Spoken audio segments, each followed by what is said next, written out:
Make it plain. Make it plain. M.I.P. With Masamela Matfumo. Mark Thompson. Make it plain. Get woke. Good evening, everybody. We started a few minutes late, but we're going to move it along. Congresswoman Eleanor Holmes Norton is en route again, so she should arrive in about 10 minutes thereabouts. And of course, she had to vote, but she will be here.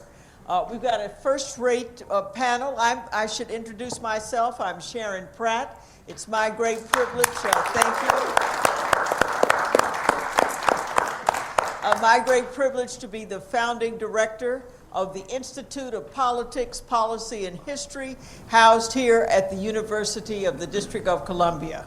And we are very proud and pleased to be here at the university, where we have with us tonight some members of the Board of Trustees, Tony, Carolyn, Mr. Scott here. He's a Washingtonian. I should be calling him by his first name. Do we have any other members of the Board of Trustees that I overlooked? We also have members of our Senior Advisory Committee. I did see her earlier, Beverly Perry, who's been a real champion for us. We have the Secretary of the District of Columbia with us tonight, Kim Bassett. We are doing this tonight in partnership with the Mayor Bowser's Commission on the Martin Luther King holiday. And we have several members of the commission. Do you guys want, if you'd be kind enough to stand? Those of you members of the commission. Lee Bryant. Okay, so this evening, the person who's really in charge is Mark Thompson, the Reverend Mark Thompson. But we have, as I said, we have Congresswoman Eleanor Holmes Norton, a key architect of what we are celebrating tonight, the historic March on Washington in 1963. We have Dr. Eric Arnesen, who is a very celebrated scholar. James R. Hoffa, professor of modern American labor, and in that capacity, because so much of our marches and activism in America were inspired by labor. So he is going to create the historical context for tonight's conversation. We also have with us Denise Rolark Barnes, who's an activist and a chronicler, and as the publisher of the Washington Informer. And we have Dr. Plurd. I'm saying it right? Yes. He is the Lyrical professor, right? Professor Lyrical. Oh, yeah, Professor Lyrical. Either order's okay. He's right here. You wouldn't believe it. He's a mathematician. Right here at the University of the District of Columbia. Wonderful. But the person who's going to pull it all together was somebody who is the finest expression of activism. I met him when he was ready to bring down the ramp here at the University of the District of Columbia a few years ago. He is on our Senior Advisory Committee. He is the one who says, make it plain, and tonight he will. Would you please give a warm welcome to Mark Thompson. Let's give Mayor Pratt a round of applause. And how grateful we all are that she has taken on this task. Let me just say good evening to you all. Good to see so many friends once again, and to be back home. I lived here for 25 years before I moved to New York 10 years ago. It's been 10 years, time flies. But I was actually born here. My mother was a senior at Howard University when I was born. I'm a Freedman's baby, too. Yes, right. The class of 66, Freedman's Hospital. So D.C. will always be my home. And we acknowledge, too, being here at UDC, where the mayor came to support us when we closed down the school. Believe it or not, one of the things we were fighting for then was institutes and panels like this, making it more of a state university. And so we won a lot of that struggle. UDC is really come a long way. Is this the president of the university? coming in. Dr. Mason, speaker, just talking about this great university. Give him a round of applause. And if you all just indulge me for a moment, the historic protest we had at the university was 30 years ago this September. Wow. And I know I don't look like I did that 30 years ago, but that's what happened. And, the very first act on the part of Mayor Pratt-elect and Congresswoman Norton-elect was to come up here and join our protest. We called them. They had won the primary in September, and the protest began about 2 weeks later. And so they hadn't even had a chance to do much else. They were still elect. They weren't fully in yet. The transition was beginning, and we reached out and said, we need you all to come up here and support us. And they did. And one of the things that was most important about that was that, a lot of people in this community, and including two very prominent print newspapers, the Washington Times at that time and the Washington City Paper, always referred to UDC in a pejorative term. And so pejorative, I won't repeat it, but some of you remember what that was, all right? And when President Mason stood up, and they saw all of us students talking and sounding intelligent and looking intelligent, it really changed the perception of the university. And so I want to just dedicate my time here tonight to a dear friend who was one of the students who helped us close down the school, which was a physical act. It was an act of nonviolent civil disobedience, Professor. And it wasn't easy. The Persian Gulf War was going on. It was just starting. And the Israeli embassy is up the street. People didn't think we were really a student protest. They thought we were a bunch of terrorists, Ken. And so because of Chief Fullwood, God bless his soul, Sam Jordan, and also a dear friend who kind of was in charge of security and securing the students and negotiating with Chief Fullwood every day, a gentleman by the name of Ensilo Oukre. Ensilo, his birth name was Stephen Etheridge. His father was Sam Etheridge, who was a longtime civil rights organizer with the NEA. You remember Mr. Etheridge?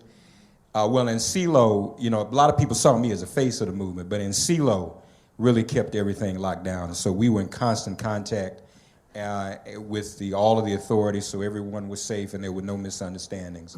And I want to dedicate my time here tonight to my brother, who we were the same age. He passed away, and this was a big part of his life. One of the members of his security team was his wife, a young woman by the name of Nalege. He met here at the protest, and they ended up getting married. So this experience at UDC changed a lot of people, so it's always meaningful for me to be back here. Again, good to see everyone. Glad the Holiday Commission is here. That's the beautiful thing about D.C. The movement came to D.C. and people stayed. The movement was in the government. I remember when there wasn't a Martin Luther King holiday yet, but we had a commission, didn't we? D.C. was one of the cities that honored and lifted up Dr. King even long before the holiday came to be. So it is all very good to be here. We do have an outstanding group of panelists to talk about the power of protest and the power of marching. We will begin with our scholar who was just telling me he is teaching. He got his graduate seminar to start early tonight so he could be here. And I asked him, what's your seminar about? He said, 20th century civil rights. So that must be fun to teach and fun to take, all right? And of course, he hails from GW, and so please welcome. He's going to come to the podium with his prepared remarks. I told him I didn't mind that at all. So just come on up here. Dr. Eric Arnesen, give him a round of applause again. Thank you, sir. I think I might cut me off when you need to. Okay, good. Good evening, everyone. Good evening. It's a real pleasure to run from a graduate class studying the history of civil rights protests in the 20th century to an event such as this. My job as the historian on the stage is to place the events we're going to hear about this evening into a longer historical context. I've got a handful plus of minutes, and I just want you to appreciate how difficult it is to talk for such a short period of time, given that I could and am teaching an entire semester's long class and could do many more on all of these topics. The March on Washington that we'll be talking about this evening brought 250,000 people to the National Mall in August of 1963. This was the single largest demonstration, gathering of protesters in the nation's history up to that point in time. The crowd was diverse, predominantly African American. Those assembled also included a notable number of white marchers. They were trade unionists, civil rights groups represented, a wide range of religious organizations. As it turned out, the eyes of the nation were on the marchers. And despite the fears of some march opponents, there was no violence. The march sparked no backlash. It was, most everyone agreed, a huge success. For the 50th anniversary of the march back in 2013, the U.S. Postal Service issued a forever stamp. 2 commemorative marches took place on the mall. Media coverage of the anniversary was extensive. Television and radio stations broadcast retrospectives on the original march in '63, offered coverage of more recent demonstrations. Universities sponsored lectures and conferences. Journalists weighed in on its historic significance and called attention to how far we as a nation have come on the one hand, or have fallen short on the other. The '63 march is regularly commemorated. It has attracted considerable scholarly and popular attention. And today the march is enshrined in Americans' historical consciousness, and understandably so, for it was on that day, on that occasion, that Martin Luther King Jr. delivered the memorable speech, the iconic dream speech that has become a defining moment of the civil rights movement. And that, in large part, is what many people remember about the march, that it was King's march, it was about King's dream, that it was about black freedom, a sweeping term that embraced demands for an end to segregation and all forms of Jim Crow on the one hand, and genuine demands for equality before the law on the other. That's what we learn in schools, from documentary films, and from many media accounts. As one traffic reporter put it, cautioning about road closures on the 50th anniversary, this was the anniversary itself of the dream speech. So we celebrate a speech or a march that is boiled down to a speech. And the commemorations were a salute to the dream and its lasting power. The New York Times put it. A commemorative issue of Time magazine on the march had a running header that read, "One man, one march, one speech, one dream." And that simple phrase sums up what many people think about that day. The '63 March on Washington has become a mythic event. In one writer's words, it's the single best remembered moment of the civil rights movement. Now, the Time magazine headline or banner there does something of a disservice to the countless men and women who made the march possible. There were, in fact, other marches, there were other speeches, and those organizing and participating in the march had some very different dreams. An important element of the King Dream speech, as important as it was, the march itself wasn't just about that dream per se. It had very concrete goals, many of which have been lost in our present-day memory or conversations about the demonstration in '63. Activists came to Washington for many reasons. But initially, organizers of the march had a very concrete purpose in mind, a purpose that was embodied in the event's title, the March on Washington for Jobs and Freedom. And without the jobs dimension, the march might not have ever taken place. In fact, men and women who made the March on Washington possible were, in many cases, longtime activists with a deep history in civil rights and labor struggles. And present in the crowd that day were tens of thousands of trade unionists, auto workers, electrical workers, hotel and restaurant workers, teamsters and teachers, for whom civil rights and labor rights were inseparable. On that stage, on that hot August day, along with Dr. King, was the Dean of Black Activism, A. Philip Randolph, for whom the march was a culmination of almost half a century of a personal struggle and political struggle for black equality. In 1962, Randolph had proposed a march on Washington, a jobs rights march and mobilization that would focus on black unemployment, inferior education, and the need for federal solutions to the issue of economic inequality. Joining forces with King, the NAACP, the National Urban League, and other groups in '63, that focus was broadened to jobs and freedom. And Randolph launched that day's agenda with an introductory speech. "Let the nation and the world know the meaning of our numbers," he began. "We are not a pressure group. We are not an organization or a group of organizations. We are not a mob. We are the advance guard of a massive moral revolution for jobs and freedom. And this civil rights revolution," he continued, "is not confined to the Negro, nor is it confined to civil rights. We know we have no future in a society in which 6 million black and white people are unemployed and millions live in poverty. We want a free, democratic society dedicated to the political and economic and social advancement of all." And among the march's many demands were calls for federal civil rights legislation that guaranteed all Americans access to public accommodations, integrated schools, the right to vote, and the right to employment. And that last part is key. Organizers called for a quote-unquote massive federal program to train and place all unemployed workers into meaningful and dignified jobs at decent wages. And they called for a national minimum wage that guaranteed all Americans a decent standard of living. And so this economic component of the march was front and center, both in the official demands and in its title, the March for Jobs and Freedom. And Baird Rustin, the man who ran the ground operation, but really the organizational soul of the demonstration, once explained that Randolph, and by extension, many of those working with him, had, quote, understood that the social and political freedom must be rooted in economic freedom. And all the subsequent actions, and the march especially, have sprung from that basic premise. The '63 march was hardly the first or last demonstration in the nation's capital. Political protests through mass demonstrations have a long, contentious history in the United States.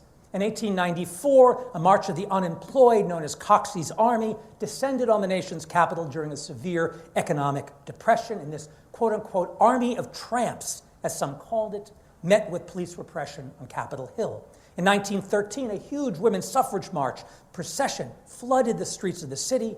In 1932, in the midst of another deep depression, Army veterans undertook a bonus march and were violently repressed by the U.S. Army.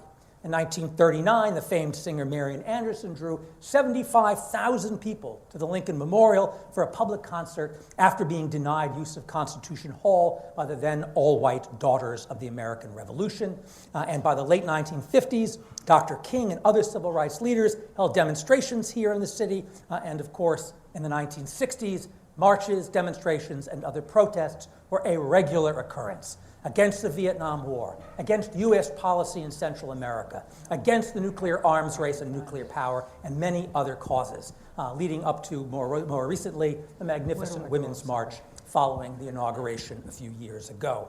From my college years in the late 1970s through the present, I have attended a healthy number of demonstrations with friends and family members on one issue after another. And in recent years, I've been very busy going to demonstrations. In closing, let me just say that as an historian, one of the most important demonstrations, one could argue, for this city is one that never took place.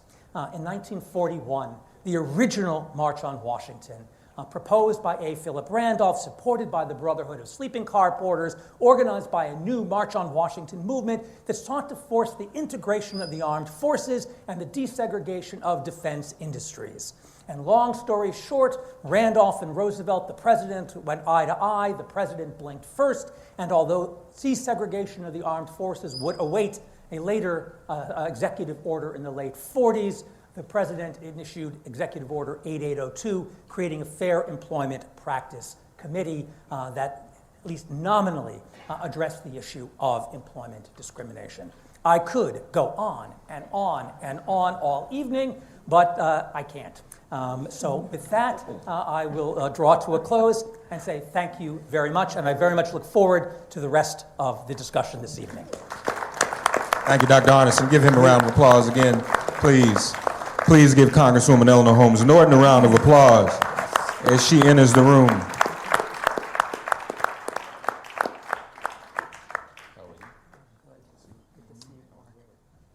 We're going to let's have Congresswoman Norton get settled, and then we'll come back to her. Our next presenter is someone whom we all know and love for all the great work that she does in keeping the African American press, the African American media alive in Washington, D.C. Her name is synonymous, her last name with or her maiden name with our civil rights struggle, because we all knew and loved her parents, didn't we? Mr. and Mrs. Rolark did so much day and night for us as a people, collectively, and for so many of us personally.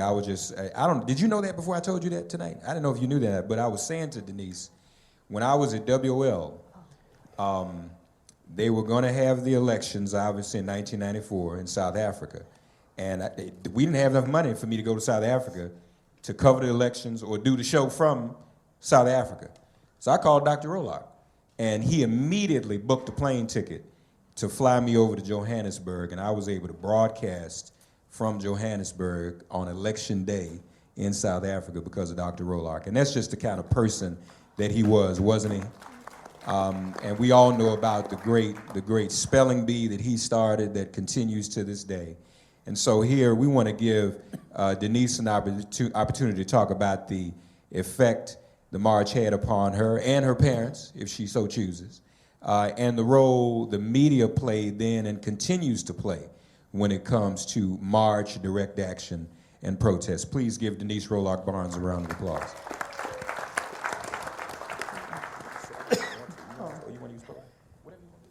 I will sit down. That'll be great. I was just letting Dr. Arnesen use, but whatever yeah, you're no, comfortable with. I don't have that kind of presentation, so I can be comfortable. But thank you so much, Mark, for and Mayor Pratt. I want you all, first of all, to join me because Facebook is our friend, and Facebook gives us people's personal information, and I understand she has a birthday tomorrow, so I would like for you to wish her a happy birthday tomorrow. And thank you very much for bringing this conversation here today. I also want to thank you, President Mason. As I was saying earlier, when I came up to the campus today and saw all these cars parked outside, went into the parking lot, saw all these cars in the parking lot, saw all these people walking around the campus, made my way over here to the Student Center, which is a beautiful facility. It's just so exciting to see this university in full bloom. And I want to thank you and just think that, this is a tremendous rose in the city and all that the city government has done to make sure that we have our own university. So, so 1963, let me see, I was 9. So I said, how did I end up on this panel? But, and I remember actually, a cousin of mine who was a freshman at Lincoln University came to Washington to come to the march, and I was so fascinated by the fact that here was this young woman who was like 18 years old, traveled to Washington, D.C. on her own, by herself, to participate in this march. And I knew of Dr. King, and I was raised by my mother, but would spend time with my father and stepmother and sit at a dining room table when I would visit them and listen to them talk about political issues. They married around that time. And my stepmother, I know this has nothing to do with anything, but it's a reflection, was a great lover of minute rice. And my father's on this side of the table, my stepmother's on this side of the table, and they're debating and arguing about issues. She's the lawyer, he's the newspaper owner, and they're arguing, and it's like watching a tennis match. Minute rice is just flying back and forth across the table because, it's coming out. And I would get focused on the subject matter and then get focused on the rice because I had to clean up behind them, right? This was my job. But that time period and my mother going out to this march in Washington and a cousin coming down, and I just knew how important this was. And to me, that gives us sort of that spark of what allows young people to get involved in issues like what Dr. King was involved in and all the marches that have happened since then. We remember that, Professor, like you said, as the speech, the event. But the one thing that we don't think about is what goes into putting this together, as you talked about before. The National Bar Association, I remember well, and Congresswoman Norton may know this as well, the National Bar Association with all these black lawyers that came to Washington, D.C., organized, sat and talked, and realized that they had to be on call, on duty. They were prepared in case there were legal issues to go to court to represent the marchers. The media, my father, and interestingly enough, at that time, black newspapers in D.C. were plentiful. You know, we had the Informer, the Spotlight, the Afro, the Observer. There must have been about 8 or 10 black newspapers in this town. And while a lot of them focused on social, and I mean entertainment type issues, this march and those that followed meant it was time to get serious about what they were going to cover. And none of them, I mean, my dad used to call those papers, which I still call mine, as opposed to weeklies, W-E-E-K-L-Y. He used the term weeklies, W-E-A-K-L-Y, because they didn't have the staffs, they didn't have, and it's interesting to see a photograph of him coming up into this building with his pad and his little straw hat, you know, taking notes on something that he was covering here in the city. But it was a time to shine, to be able to be the mouthpiece, to be involved in journalists, black journalists were not necessarily those that really were observers, you know, and wrote stories. They were involved. They were the PR people a lot of times for these marches, and particularly for that one. And so they were, you know, trying to make their way up to the front line, trying to make sure that they could get the interviews that they wanted to get. And unfortunately, sadly for me, the Informer actually started in '64. So we don't have any copies of those newspapers. And I'm hoping that we will find some archival newspapers of some of the others, coverage of the other newspapers that did exist in '63. But I know the Afro was here, and I think they were very, very much involved in the coverage of that. But the point was, how do we tell these stories in the way that other media don't tell it? They tell it in a single line. But we realized that there were all those issues. There were all these individuals that were involved in the planning of this. There were all these people that came from all over the country, how they got here, getting off of trains, getting off of buses, family members shacking up or you know, with each other, and strangers living in houses and staying in houses all across the city. And so, you know, to see how these marches have evolved over the years. I think one march that you didn't mention, which to me was probably one of the biggest that I know of in my lifetime, would have been the Million Man March, right? Same scenario. Thousands of men from across, or hundreds of thousands of men from across the country coming to the United States, no violence, no, the mall was clean. That was the big story, how they left the mall.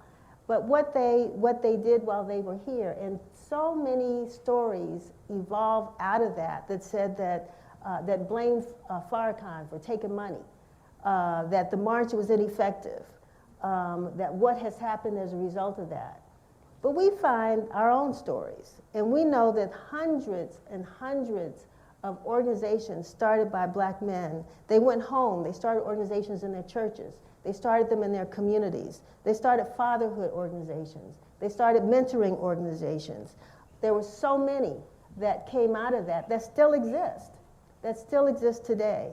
So there always seems to be two interpretations, or more than one interpretation, of what happens to a gathering when we get together. We just are looking forward to telling the story about the Women's Suffrage March. Because when we talk about that march of women that march down Pennsylvania Avenue. I was just talking to someone about that a little while ago. People try to, and I'm involved in a project called Unerased, because it's like what happened with Ida B. Wells when she was told that we don't really want black women involved in this march because it's going to confuse the issues. And so if they are involved, we want them to be in the back. And Ida B. Wells said, right up front, she stepped off the curb with Katie V. Stanley and all those other folks. She stepped right up front and walked with those women. And the Deltas gathered in not so far in the rear, but they gathered and marched as well. No one tells that story like we try to tell it, because it was a march that did not necessarily reflect the issues of black women in voting. And black women were involved in that march, not necessarily for the right to vote for black women, but for black people. So I could go on as well and talk about some of the others, like the one we just had last week. Peggy and I were just talking about how it seems as though the Martin Luther King Peace Walk and March, it seems like it was 2 months ago, but it's only been a week ago, but how that evolved itself. And when we first started that 14 years ago, we did it as a peace walk, a peace march.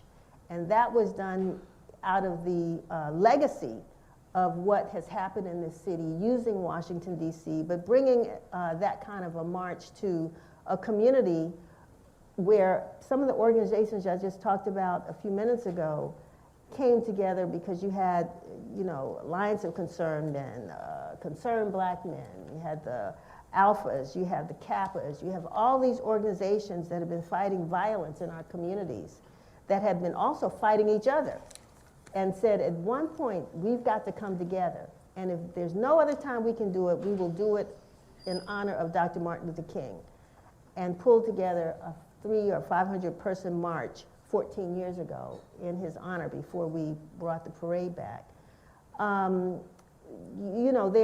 They're in the community in which I live, which is in Ward 8, there are marches almost every weekend. Marches against violence. We're all marching against violence. Someone dies, a young kid dies, there's a terrible murder.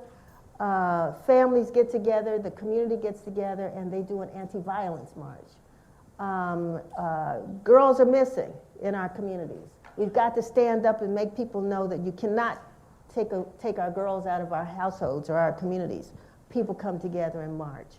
And so it's interesting how there was a generation, or a conversation about a generation maybe 20 years ago, and folks were saying, young people in the community don't think you need to march anymore. Young black folks said marching is old, but it hasn't stopped us. The marching the marching continues.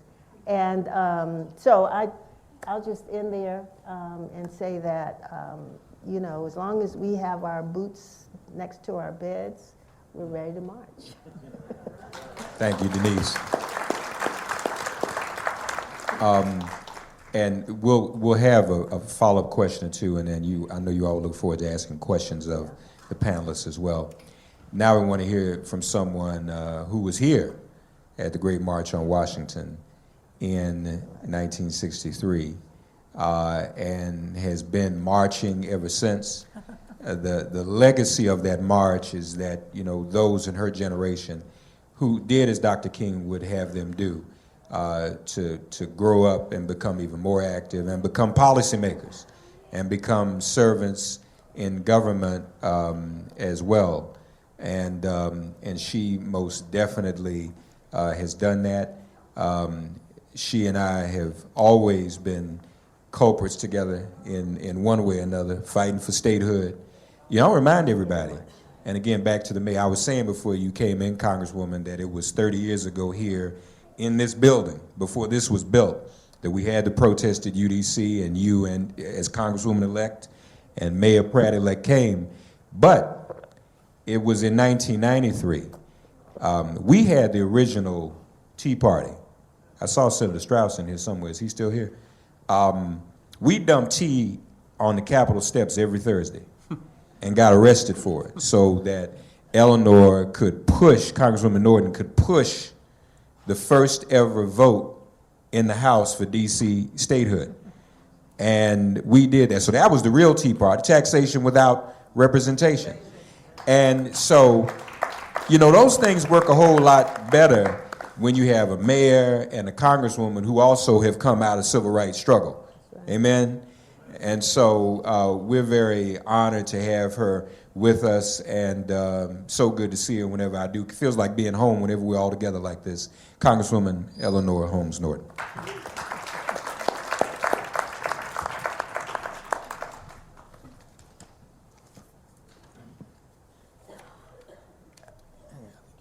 That's right. I don't need two mics. Thank you very much, Mark. I very much appreciate not only your presiding, but the way you always preside. My fellow panelists, I hope you will forgive me, but there was a vote in the Committee of the Whole. We don't have the full vote yet, but we do have the vote on some matters, so I wouldn't want to miss that. That's why I am tardy. Mayor Pratt, appreciate your work here for this forum. So when I was a student, a youngster, when the March on Washington occurred. Speak up just a little. Does this thing work? Bring her up and level up again.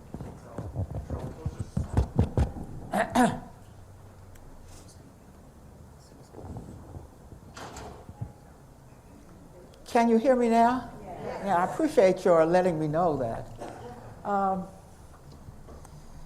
The first thing to understand is that the March on Washington was an unprecedented event in the United States. I was a member of the Student Nonviolent Coordinating Committee, and I'll tell you how that came to be. The march occurred in '63, not out of the clear blue sky. It came after 10 years of movement in the South. People got to the point where they said, we have marched enough. The remedy does not belong is not in the South, it is in Washington. So gradually, a kind of rising voice said, we've got to take this movement to the seats of power. The problem is that there was no precedent. The closest that there was the so-called prayer pilgrimage in 1957. I was an even younger student then, but came by car all the way to Washington. King was there. It was really, when it says prayer pilgrimage, it was church people. And King was there, Adam Clayton Powell, one of the few African-American members of Congress, Harry Belafonte was there. But you see, people are working themselves up to the point where they understand nothing happens in this country if you don't come out and make it happen. Initially, it was called the March for Freedom.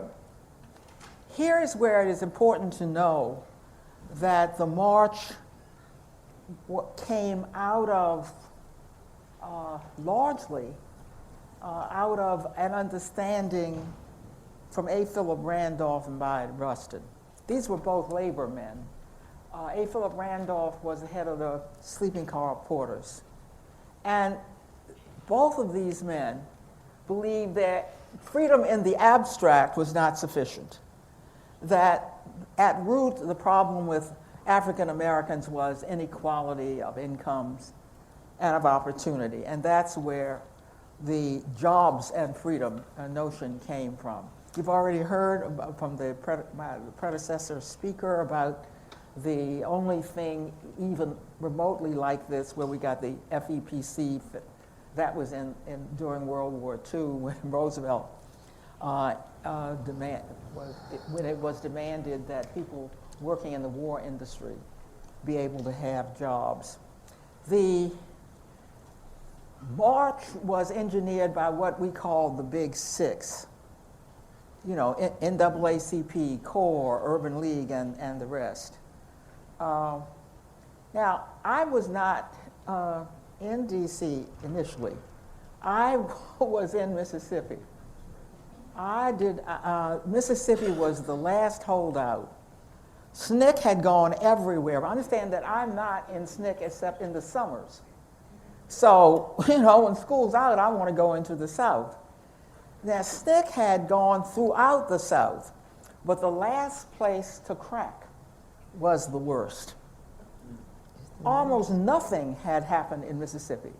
The first sit-in was led by Medgar Evers, who was old enough to be my father. And he got beat very badly sitting in a lunch counter. That was just to have a sit-in. I came to Mississippi, and I was going into the Delta. You go into Jackson. Medgar Evers met me and said, please stay here. We don't, the fact that I was a law student meant that I had something to get to that I could help him with. But I said, no, I have to go where I said I was going to go, into the Delta. So I've got to take a bus tonight to go to Greenwood, Mississippi. Medgar Evers put me on a bus to Mississippi, to Greenwood. When I got to Greenwood, the SNCC people took me to a sharecropper's home where I was to spend the night. Before I went to bed, they showed me a tin tub. They said, we'll be gone when you get up, but this is how you can take a bath. Mm-hmm. I was sitting in that tin tub when and I can only call them youngsters, these were people even younger than I, came down to tell me that Medgar Evers had been shot and killed. Now, this is the same Medgar Evers that put me on the bus to go to Greenwood. He went home and got shot on his own front step. Here come I into this quadrant. The oldest person there, and I don't know how many of you knew Lawrence Guyot. Mm-hmm, mm-hmm. Well, Larry Guyot had gone to Winona, Mississippi to get Fannie Lou Hamer out of jail. So these youngsters came to me and said, Larry Guyot has not come back yet. So I looked to my left, I looked to my right. I'm a college student, but I'm the oldest one there. So I said, then I think I've got to go, no, I'm sorry, I was a law student. I think I was in my first year of law school. I knew enough to ask as many questions as I could. So one of my questions had to do with who could I talk to here in Greenwood so that by the time I got to Winona, they would know who I was, as if that mattered. So I said, I want to tell them that I go to the Yale Law School. I want to tell them that I've told everybody where I was going, because I do not mean to be put in jail, not this time. So they then took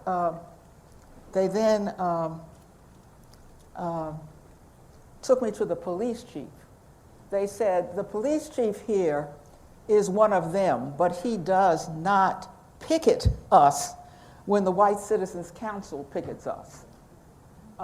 So I talked to him, and I told him just what I said. I'm going, but I don't mean to go to jail, and I've called everybody up north and told them, and the rest of it. And indeed, I went over, I asked to see Ms. Hamer. I asked to see Guyot. Guyot had to cover himself. He had been beat so bad that there were bruises all over him. The same for Ms. Hamer. I mean, this was Mississippi at its worst. In the midst of all of this, we were able to get them out of jail. I was not put in jail. I go back to Greenwood, and I get a call. And it said, from friends in the North in New York. It said, the March on Washington is going to go on. Do you want to be a paid staff member of the March on Washington. I said, what is this summer going to give me? Of course. I went to New York. My job was to help people get buses, was to go out into the New York suburbs and the areas to talk about the march. Don't think people were anxious to come to a march.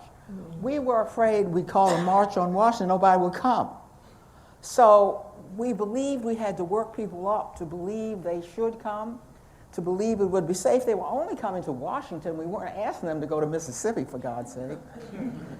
John Lewis, I'm very sorry he can't be here. He's very ill. And we all should pray for him and wish for him the very best.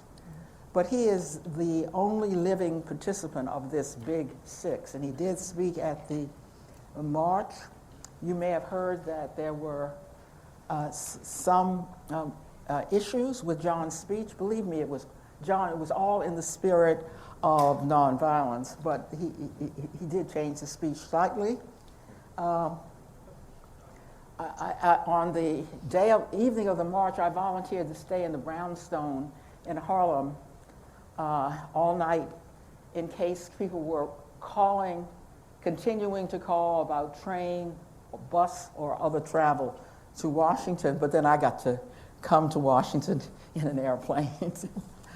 That was quite a luxury for a civil rights worker at that time. The irony of all of this is that essentially we were marching for equal opportunity, for jobs and equal opportunity. Who would at the first, there's a direct line between the march and the 1964 Civil Rights Act.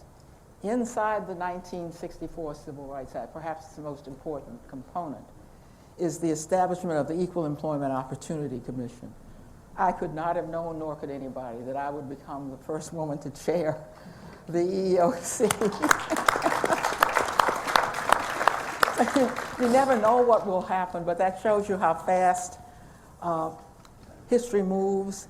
And you know, thereafter we get the 1965 Voting Rights Act, and it took the death of Martin Luther King to get the 1968 Fair Housing Act. A lot of sacrifice, but a lot of rights. The first time African Americans have achieved any right, had achieved any rights since the Civil War. Thank you very much.